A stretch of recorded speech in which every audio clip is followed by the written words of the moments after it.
तो इंशा यहाँ पे ना when you were explaining this, तो आपने यहाँ पे एक वर्ड यूज़ किया था एक्सेप्टेंस, कि पहले तो एक्सेप्टेंस ही नहीं आ रही थी। तो ये जो एक्सेप्टेंस आने में कितना वक्त लग गया कि जब आप बेयरली ये एक्सेप्ट कर पाए हो कि अब ये हो चुका है? क्योंकि आई गेस इतने बड़े इंसिडेंट के बाद इंसान को एक्सेप्टेंस ही नहीं आती है पहले तो। That's very true. एक्सेप्टेंस के लिए तो मतलब मैं सच बताऊँ तो मुझे अभी भी 100% एक्सेप्टेंस अभी भी नहीं है। मुझे अभी भी कहीं ना कहीं लगता है ही इज़ स्टिल देयर। तो वो नहीं मैं कहूँगी कि 100% एक्सेप्टेंस आ गई है, but it's tough you know. मतलब कि आप अपनी लाइफ में एक किसी के साथ हो और आप ये सोचते हो कि आपकी पूरी लाइफ अब उसके साथ है, and all of a sudden that life does not exist. तो आप ना ये फिर सोचने में बहुत कंफ्यूज हो जाते हो कि मेरे केस में तो बहुत जल्दी हो गया सब कुछ, everything was like just this. तो ना आप कंफ्यूज हो जाते हो कि जो भी चल रहा था वो एक ड्रीम था, जो अभी तक शादी हुई सब कुछ हो वो एक ड्रीम था, या फिर अब जो मैं लाइफ जी रही हूँ वो ड्रीम है।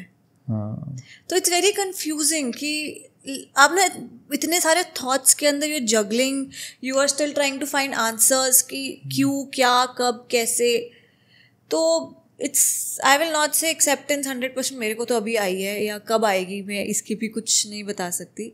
लेकिन yes, I have started to live with it कि ये हो चुका है, और इसके बाद आगे क्या है लाइफ में मुझे नहीं पता, बट मैं तो चलती रहूँगी। मैं क्या रुकूंगी तो नहीं, खैर, बिकॉज दिस इज नॉट, चलना पड़ेगा। आई गेस इसके अलावा चॉइस भी नहीं है। अगर एक इंसान सोचे कि अब तो मैं यहाँ के बाद इससे आगे बढ़ूंगा नहीं या चलूंगा नहीं, तो जिंदगी किसी के लिए भी नहीं रुकती। I guess that's the hardest truth of life कि चाहे कुछ भी हो जाए, कोई इंसान आपके आसपास रहे या ना रहे, जिंदगी चलेगी। हमें सब चल रहे हैं अपना, एवरीबॉडी इज मूविंग, एवरीबॉडी, आपको कितनी कब तक ही कोई पूछ लेगा।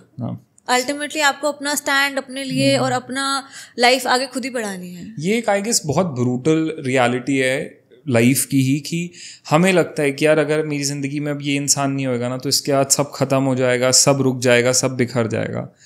पर आप देखते हो कुछ नहीं रुकता, कुछ भी नहीं रुकता। वो जिंदगी भी चल रही है, वो लोग भी चल रहे हैं, and everything keeps to move. बस एक लाइफ, बस एक दिल और दिमाग में ना एक वो इम्प्रिंट छोड़ जाता है वो, और वो हमेशा रहता है at the back of your mind. उसके अलावा लाइफ चलती है, आप कुछ भी करो, आपके बैक ऑफ द माइंड में हमेशा वो चीज़ रहेगी कि ऐसा हुआ है, लेकिन रुकेगी नहीं। आप ये बोलो कि लाइफ रुक गई, आप चाहे रुक भी जाओ, बाकी नहीं रुकेंगे। लाइफ चलती रहेगी जब तक आप, और आई थिंक जब तक आपको होश आएगा ना, आपको रियलाइज होगा कि आप बहुत पीछे रह गए हो। तो इंशा लाइक इट इज़, ये सब आपके लिए बहुत फ्रेश है। मैं ऐसा नहीं कहूँगा कि इसको बहुत लंबा एक अरसा हो चुका है, सब आपके लिए अभी बहुत फ्रेश है। लेकिन क्या ऐसा कोई इंसिडेंट इंसान की पर्सनालिटी में भी चेंज लेकर आता है, जिससे जो एक इंशा इस पूरे इंसिडेंट से पहले थी और आज जो एक इंशा है, क्या इंशा को अपने अंदर कुछ बहुत मेजर बदलाव दिखता है कि जो मैं पहले थी और अब जो मैं बन गई हूँ इस इंसिडेंट के बाद? बहुत डिफरेंस है, बहुत ज़्यादा। इनफैक्ट आई वॉन्ट इवन से छोटा मोटा, बहुत डिफरेंस है। बिकॉज आप ना एक ऐसी चीज़ से निकले हो जो आपको ना, जिसने आपको बड़ा कर दिया लाइफ के अंदर, बहुत जल्दी बड़ा कर दिया। आपको इतनी मैच्योरिटी ला दी कि आपको ना लाइफ की रियलिटी समझ आ गई in like I think months कि व्हाट इज लाइफ, जो शायद लोग 50-60s में जाके जो चीज़ें समझते हैं। हाँ, वो बहुत जल्दी रियलाइज हो गई। मतलब अगर मैं अपनी पर्सनली भी बात करूँ ना, after this incident for good 4-5 months I never thought I will come back, कि मैं कर पाऊँगी या मेरे में हिम्मत होगी। मेरा कॉन्फिडेंस इतना ड्रॉप हो चुका था। मतलब my parents, my family, my cousins and everybody, my siblings, everybody used to tell me कि आप बाहर जाओ, बाहर निकलो, दुनिया को फेस करो, कमरे में बैठ के तो कुछ भी नहीं हो सकता। तो बट मैं चाहती भी थी कहीं ना कहीं, और कहीं ना कहीं मेरे को डर भी लगता था कि मैं दुनिया को फेस कैसे करूँगी बाहर निकल के। How will I talk to them, वो मुझसे पूछेंगे, मैं वापस फ्लैशबैक्स में चली जाऊँगी, वापस I will be into the back to square one. तो मेरे में ना हिम्मत नहीं होती थी, और मुझे इनफैक्ट ऐसा लगता था कि everybody knows what has happened. तो सब मुझे ना ऐसे बहुत सिंपैथी और बहुत विक्टिमाइज्ड पर्सपेक्टिव से देखेंगे। वो चीज़ ना मेरे लिए थोड़ी अनकम्फर्टेबल थी, टू बी ऑनेस्ट। बट और मैंने अपना कॉन्फिडेंस इतना लूज़ कर चुकी थी कि मुझे नहीं पता था कि मैं कभी भी, if I could make it. But eventually मतलब फिर एक दिन मैंने मेकअप करा, you know, that was a good feeling. Then एक दिन I did my hair, which was also another good feeling.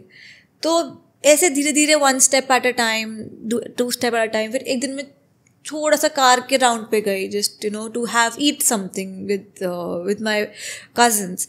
सो वो इवेंचुअली धीरे धीरे एक एक स्टेप करते करते करते वो कॉन्फिडेंस हल्का हल्का, मैंने कहूँगी बहुत 100% कॉन्फिडेंस मेरे में वापस आ गया है जितना पहले था, बट धीरे धीरे आ रहा है. I am still in the process, I am still learning to face the reality. तो yes, it's a long process, but I'm sure I'll make it through. और ना नमित, मुझे ऐसा भी लगता है कि ये चीज़ लोग कहते हैं ना कि एज का एक्सपीरियंस, एज से एक्सपीरियंस आता है, तुम बड़े होगे तुम ये एक्सपीरियंस करोगे. आई थिंक सारे एक्सपीरियंसेस तुम्हें एज से नहीं आते, तुम्हें एक्सपीरियंसेस से आता है. आई थिंक जो इंसान, I think if I am at this age, I am very young and मैंने अपनी लाइफ में इतना बड़ा एक्सपीरियंस कर लिया, and not just the loss, the betrayals that followed. So मतलब मैंने बहुत कुछ सीख लिया इतने सी एज के अंदर. Very true.